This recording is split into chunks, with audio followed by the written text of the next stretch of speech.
We're moving on to new updates from the Idaho murders. The man accused of killing 4 university students near campus is now in county jail in Idaho. He was handed over to local authorities after a flight from Pennsylvania. Omar Villafranca has more from Moscow, Idaho. Landing in Washington late Wednesday night, 28-year-old Brian Koberger was met by law enforcement on the Pullman-Moscow Regional Airport tarmac. He was quickly escorted to the Leda County Jail in Moscow, Idaho, where he was booked on 4 counts of first-degree murder for allegedly killing Kaylee Gonsalves, Madison Mogan, Zaina Kernodle, and Ethan Chapin in November. Hello, how you doing? How y'all doing? Koberger's arrival in Idaho came as police released new body cam video of the suspect and his dad being pulled over twice in Indiana on a December road trip home to Pennsylvania. See, he's right up on. Oh, yeah, they stopped him, dude. They fucking stopped him. I think twice, not even once. God, cops are awesome, dude. Van, man. You right up on the back of that van. Go over for tailgating. Video shows the sheriff's deputy talking with the two about their long drive. So you're coming from Washington State University, and you're going there? Oh. We're going to be going to Pennsylvania. Oh, okay. Yeah. We're flying to let you be driving for hours. Hours, days. Hours. More than 2 weeks. Bro, look at his fucking face. Dude, white man buff is so insane, okay?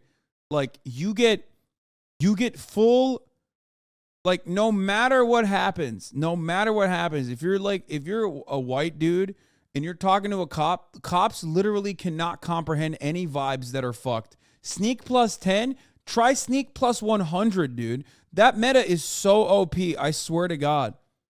It's crazy. Obviously, we've talked about it. Like, it's OP in general because, like, you know, we live in a society that is designed to maintain power in the hands of what is, you know, an endlessly expanding or sometimes shrinking concept of what white people are. But goddamn, dude, I mean, this is like, it's weird. It's weird. Like, when police interactions, they're rolling nat 20s every time. Every time. How many fucking serial killers, which, by the way, almost all of them are white, but how many serial killers have had moments where they've interacted with cops, like, literally with a body in the trunk, literally immediately after a murder, like, when they fit the profile of a suspect that they're looking for? It is so overpowered. Jeffrey Dahmer is a example as well. It's just like, it's just a race passive, you know what I mean? It's crazy. Weeks after this, Koberger was arrested at his family's home in Pennsylvania. The public defender for his extradition case, Jason Labar, described him to 48 Hours as calm and intelligent. He's an ordinary man to me. I see no distinct characteristics. He's easy to talk to. He's aware of the situation. He's very calm. What? Koberger is... Bro, there is no... Dude, this is another... Wait, by the way, this is another race buff. This is another racial buff that people don't know about. They also get a plus 10 media buff, okay? A lot of people constantly complain about, like, oh, white men are under attack or whatever. But the amount of... They get plus 10 charisma in the eyes of media figures. They never talk about these motherfuckers and people who hold institutional power in general, where they talk about a serial killer like he's just some chill dude. Remember, Ted Bundy, one of the most prolific rapist murderers of all time, okay? In the aftermath of the case on Ted Bundy, the judge literally told him, as he was delivering his final deliberation, as he was, like, delivering the final judgment, he said, "You are such a fine young man. Perhaps if circumstances were different, it's such a waste of a fine young man. Perhaps if circumstances were different, you would be in this courtroom defending other, innocent people or something." Here is Brian Koberger in Latah County, Idaho, the court this morning. No bond. Next hearing in 1 week. We will go through the probable cause affidavit and timeline. Coming up on News Nation at 5 p.m. Eastern. All right. Later. Okay, well, I'm sorry, Carter. Like, you already know just as well as I do.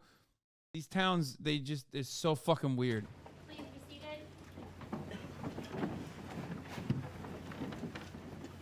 Later. Later.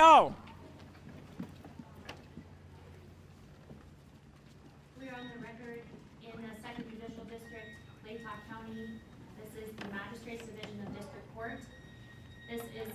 Why are you talking like it's a racial buff? Serial killers are great manipulators. I'm talking about it as a racial buff across the board. If you are like if you're a perpetrator of violent crime, the way that black people get presented in media are literally like, oh, look at this fucking animal. Look at his mugshot. He's such a thug.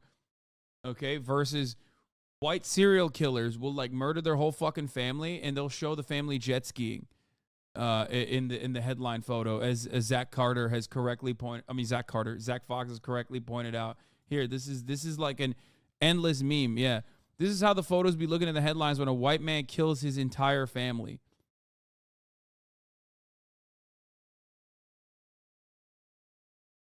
I said Zach Carter. My mom called me on stream and told me to react to this because she knew I went to college there. I read the affidavit on stream to her. Nice. Here was the Ted Bundy sentencing hearing. The jury's recommendation and sentenced Theodore Bundy to die in the electric chair for the murder of two co-eds. Bundy is the 136th person under death sentence in Florida. Ed Rabel reports. Before pronouncing the sentence, Judge Edward Cowart let Bundy make a statement. I'm not asking for mercy, for I find it somewhat absurd to ask for mercy for something I did not do. So I will be tortured for and will suffer for and receive the pain for that act. But I will not share the burden for the guilt. In imposing sentence, Judge Cowart cited the savagery of the crimes and what he called the indifference of the defendant. This court, independent of, but in agreement with. This guy's last name is Cowart. The advisory sentence rendered by the jury does hereby impose the death penalty upon the defendant Theodore Robert Bundy.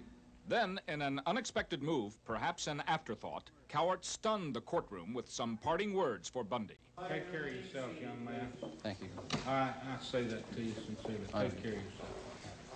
It's a tragedy for this court to see it's such a total waste, I think, of humanity that I've experienced in this court. You're a bright young man. You made a good lawyer. I'd love to have you practice in front of me, but you went another way, partner. Bundy says he'll appeal. Meanwhile, he has been ordered to the state prison to await setting of the date of his execution in the... Yeah, bro. I mean, what do you mean when we say this shit? Like, I'm not pulling this out of my ass. Here, status and race in the Stanford rape case. Why Brock Turner's mugshot matters. Here is Canadians also getting in on the fun. A black woman let her child play in the park next to where she worked. This is the image the media circulated. Her fucking mugshot.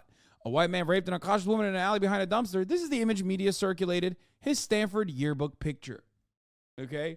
If you don't think that this is a reinforcement of white supremacist implicit biases that are inside of like every fucking person, I don't know what to tell you. Okay? That's the buff we're talking about. Outrage over Stanford rape sentence. Like, that. What the fuck?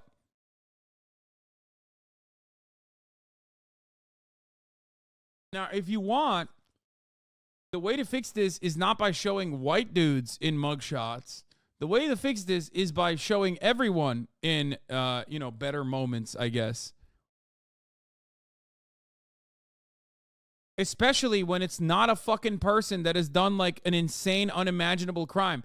Or in most instances, a black victim of police brutality.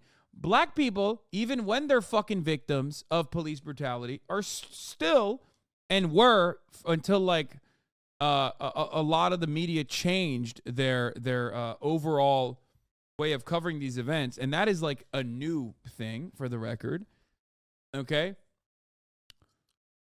They used to treat literal victims of police brutality and police violence like they were also the actual perpetrators when they weren't. They recently changed it too, like a couple years ago. So understand that this is a relatively new process. Anyway, let's take a look at what the judge is saying here.